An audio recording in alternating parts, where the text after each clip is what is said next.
ഞാനിന്ന് ഇവിടെ ഡിസ്കസ് ചെയ്യാൻ പോകുന്നത് ടോക്സിക് റിലേഷൻഷിപ്പിനെ പറ്റിയാണ്. നമ്മുടെ വളർച്ചയ്ക്ക് യാതൊരു ഉപയോഗവും ചെയ്യാതെ നമ്മുടെ വളർച്ചയിൽ നിന്ന് പുറകോട്ട് വലിക്കുന്ന ഒരു റിലേഷൻഷിപ്പിനെ ടോക്സിക് റിലേഷൻഷിപ്പ് എന്ന് പറയുന്നത്. പീപ്പിളിനെ അവോയ്ഡ് ചെയ്യേണ്ടതിൻ്റെ ആവശ്യം നമുക്ക് വളരെ വലുതാണ്.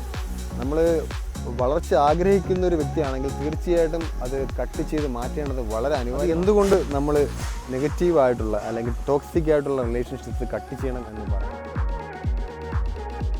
First one, to protect our mental health. നമ്മുടെ മെൻ്റൽ ഹെൽത്തിനെ പ്രൊട്ടക്റ്റ് ചെയ്യാൻ വേണ്ടിയാണ് നമ്മൾ തീർച്ചയായിട്ടും ടോക്സിക് പീപ്പിൾസിനെ അല്ലെങ്കിൽ ടോക്സിക് റിലേഷൻഷിപ്പിനെ കട്ട് ചെയ്യുന്നത്. നമ്മുടെ മെൻ്റൽ ഹെൽത്ത് കൊണ്ട് ഉദ്ദേശിക്കുന്നത് നമ്മുടെ ടൈം, നമ്മുടെ വാല്യൂ, നമ്മുടെ മണി, ഇത് കംപ്ലീറ്റ് ആയിട്ട് ഈ may be toxic relationship consume ചെയ്യുന്നുണ്ടാവാം. അപ്പോൾ തീർച്ചയായിട്ടും ടോക്സിക് റിലേഷൻഷിപ്പ് കട്ട് ചെയ്യേണ്ടതിൻ്റെ ആവശ്യം ഫസ്റ്റ് വൺ നമ്മുടെ തന്നെ മെൻ്റൽ ഹെൽത്തിനെ പ്രൊട്ടക്റ്റ് ചെയ്യാൻ വേണ്ടിയാണ്. അടുത്ത പോയിൻ്റായിട്ട് എനിക്ക് പറയാനുള്ള പേഴ്സണൽ ഗ്രോത്തിനെ പറ്റി. നമ്മൾ ജീവിക്കുന്ന ചുറ്റുപാടിൽ നമുക്ക് വളർച്ച ഉണ്ടാകണമെങ്കിൽ നമുക്ക് തീർച്ചയായിട്ടും നമ്മുടെ വളർച്ചയ്ക്ക് ആവശ്യമായ ഘടകങ്ങളുണ്ടായി. ചുറ്റുമുള്ള ഘടകങ്ങൾ, അതായത് നമ്മുടെ ചുറ്റുമുള്ള പീപ്പിൾസ് നെഗറ്റീവ് ആണെന്നുണ്ടെങ്കിൽ തീർച്ചയായിട്ടും അത് നമ്മളെ താഴ്ത്തുക മാത്രമേ ചെയ്യുന്നുള്ളൂ. അതുവഴി നമ്മൾ വളർച്ചയ്ക്ക് വേണ്ടി എന്ത് ചെയ്താലും അത് ആ രീതിക്ക് വളർന്ന് വരാത്തൊരു സിറ്റുവേഷൻ ഉണ്ടാവും.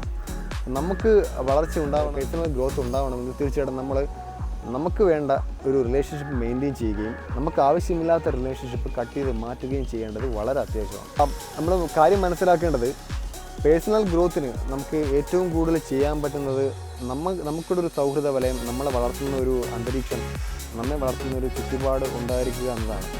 നമ്മുടെ വർക്ക് എൻവയോൺമെൻറ്റ് പോലും നമ്മളെ ഡ്രെയിൻ ചെയ്യിക്കുന്ന ഒരു നെഗറ്റീവായിട്ടുള്ളൊരു ഇമ്പാക്റ്റ് വന്നാൽ നമ്മളെ മാനസികമായിട്ടും തളർത്താൻ ഇടയുണ്ട്.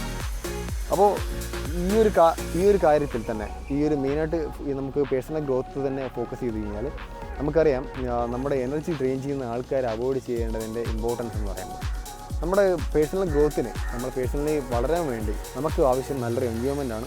അത് കിട്ടുന്നവരെ നമ്മൾ വർക്ക് ചെയ്തുകൊണ്ടിരിക്കുക. തീർച്ചയായിട്ടും നമുക്ക് നെഗറ്റീവ് പീപ്പിൾസിനെ അവോയ്ഡ് ചെയ്യാൻ പറ്റും.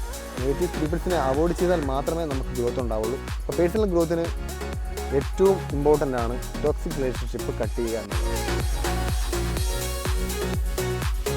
ടോക്സിക് റിലേഷൻഷിപ്പ് കട്ട് ചെയ്യേണ്ടതിൻ്റെ കാര്യം നമുക്ക് തീർച്ചയായിട്ടും പുതിയ കണക്ഷൻ ടോക്സിക് റിലേഷൻഷിപ്പ് കട്ട് ചെയ്യുന്നവരോട് കിട്ടും.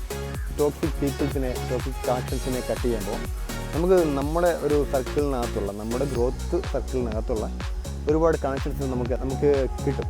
നമുക്ക് തീർച്ചയായിട്ടും ആ കണക്ഷൻസ് ആയിരിക്കും നമ്മുടെ ലൈഫിൽ മുന്നോട്ട് പോകാൻ വേണ്ടി സഹായിക്കുന്നത്.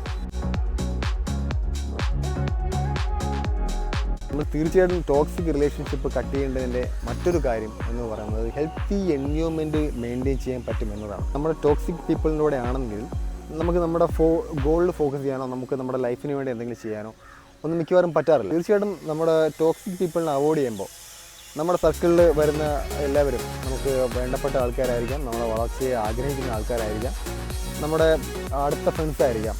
മേ ബി അവർക്കും നമ്മുടെ ആ ഒരു പൾസ് തന്നെയാണ് എങ്കിൽ തീർച്ചയായിട്ടും ഒരുമിച്ച് വളരാൻ വേണ്ടി പറ്റും.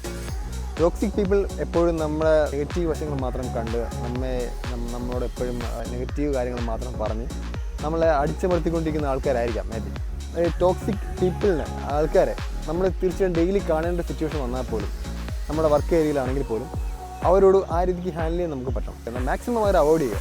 അവരെ മാക്സിമം അവോയ്ഡ് ചെയ്ത് അവരോട് യാതൊരു കണക്ഷനും വെക്കാതിരിക്കുക എന്നുള്ളതാണ് എനിക്ക് പറയാനുള്ളത്. ടോക്സിക് പീപ്പിൾ ശരിക്കും നമ്മുടെ വളർച്ചയെ ആഗ്രഹിക്കാത്ത, നമ്മളെ മെൻ്റലി ഫിസിക്കലി ഡൗൺ ചെയ്യുന്ന ഒരു ഗ്രൂപ്പ് ഓഫ് പീപ്പിളാണെന്ന് എനിക്ക് തോന്നുന്നു. ടോക്സിക് പീപ്പിളിനെ അവോയ്ഡ് ചെയ്യേണ്ടതിൻ്റെ ആവശ്യം നമുക്ക് വളരെ വലുതാണ്. നമ്മൾ വളർച്ച ആഗ്രഹിക്കുന്ന ഒരു വ്യക്തിയാണെങ്കിൽ തീർച്ചയായിട്ടും അത് കട്ട് ചെയ്ത് മാറ്റേണ്ടത് വളരെ അനിവാര്യമാണ്. നമ്മുടെ ഒരു ഹെൽത്തി എൻവയോൺമെൻറ്റ് മെയിൻറ്റെയിൻ ചെയ്യാൻ വേണ്ടി ടോക്സിക് പീപ്പിളിനെ അവോയ്ഡ് ചെയ്യുന്നത് നമുക്ക് പറ്റും. ഇപ്പോൾ ടോക്സിക് റിലേഷൻഷിപ്പ് കട്ട് ചെയ്യേണ്ടതിൻ്റെ വേറൊരു അഡ്വാൻറ്റേജ് അല്ലെങ്കിൽ വേറൊരു ആവശ്യം എന്ന് പറയുന്നത് പ്രൊഡക്ടിവിറ്റി. നമുക്ക് നമ്മുടെ പ്രൊഡക്ടിവിറ്റി ബൂസ്റ്റ് ചെയ്യാൻ പറ്റും. ശരിക്കും നമ്മളെ തന്നെ ട്രെയിൻ ചെയ്യുന്ന ആൾക്കാർ കൂടെ ആണെങ്കിൽ നമുക്ക് നമ്മുടെ കാര്യങ്ങൾ ചിന്തിക്കാനായിട്ട് മിക്കപ്പോഴും സമയം കിട്ടാറില്ല. നമ്മൾ ആ കൂട്ടത്തിൽ അവരോടൊപ്പം നമ്മളെ തന്നെ നെഗറ്റീവായിട്ട് താഴ്ത്തിക്കൊണ്ടിരിക്കുന്ന സിറ്റുവേഷൻ ആയിരിക്കും ഉണ്ടാകുന്നത്. അവരെ അവോയ്ഡ് ചെയ്യുന്നത് വഴി നമ്മൾ സ്വയം ഉയരുകയും നമുക്ക് നമ്മുടെ കാര്യങ്ങളിൽ ഫോക്കസ് ചെയ്യാനും പറ്റും. അവരെ അവോയ്ഡ് ചെയ്ത് നമുക്ക് നമ്മുടെ കാര്യങ്ങൾ ചെയ്യാൻ വേണ്ടി ഒരുപാട് ടൈം കണ്ടെത്തേണ്ടത് വളരെ ആവശ്യമാണ്. അപ്പോൾ ഞാനിന്നിവിടെ പറഞ്ഞ പോയിൻ്റ് എല്ലാം ടോക്സിക് റിലേഷൻഷിപ്പ് അവോയ്ഡ് ചെയ്യേണ്ടതിൻ്റെ ആവശ്യകതയെ പറ്റിയാണ്. ഓർക്കുക, നമ്മുടെ ലൈഫിൽ നമുക്ക് വേണ്ടത് വളർച്ചയാണ് എന്നുണ്ടെങ്കിൽ തീർച്ചയായിട്ടും നമ്മൾ ഇങ്ങനെയുള്ള ടോക്സിക് റിലേഷൻഷിപ്പിനെല്ലാം കട്ട് ചെയ്ത് നമ്മുടെ ലൈഫിൽ നമുക്ക് ആവശ്യമായിട്ടുള്ള പോസിറ്റീവായിട്ടുള്ള ആൾക്കാരുടെ മാത്രം ഒരു വലയം ഉണ്ടാക്കിയെടുക്കേണ്ടത് വളരെ അത്യാവശ്യമാണ്. നമ്മുടെ ജോലി സ്ഥലത്തായാലും, നമ്മുടെ വീട്ടിലെ സാഹചര്യങ്ങളായാലും, നമ്മുടെ പുറത്ത് നമ്മളൊരു സൗഹൃദം ഫ്രണ്ട്ഷിപ്പിൻ്റെ ഒരു സർക്കിളായാൽ പോലും നമുക്ക് ടോക്സിക് ആയിട്ടുള്ള ആൾക്കാർ ലൈഫിൽ യാതൊരു ഉപയോഗവും ചെയ്യില്ല എന്നുള്ളത് നമുക്കെല്ലാവർക്കും അറിയാവുന്ന കാര്യമാണ്. അപ്പം അത് മറന്നുകൊണ്ട് ഒരു കാരണം വെച്ചാലും നമ്മുടെ ലൈഫിനെ ഈ ടോക്സിക് പീപ്പിൾസിൻ്റെ ഇടയിൽപ്പെട്ട് നമുക്കുള്ള നല്ലൊരു ലൈഫിനെ നശിപ്പിക്കരുത് എന്ന് മാത്രമേ എനിക്ക് പറയാനുള്ളൂ. തീർച്ചയായിട്ടും ഈ വീഡിയോ കണ്ടതിൽ വളരെ സന്തോഷം. നിങ്ങൾക്ക് ഈ വീഡിയോ ഇഷ്ടമായെങ്കിൽ ലൈക്ക് ചെയ്യുക, ഷെയർ ചെയ്യുക, നമ്മുടെ ചാനൽ ഒന്ന് സബ്സ്ക്രൈബ് ചെയ്യുക.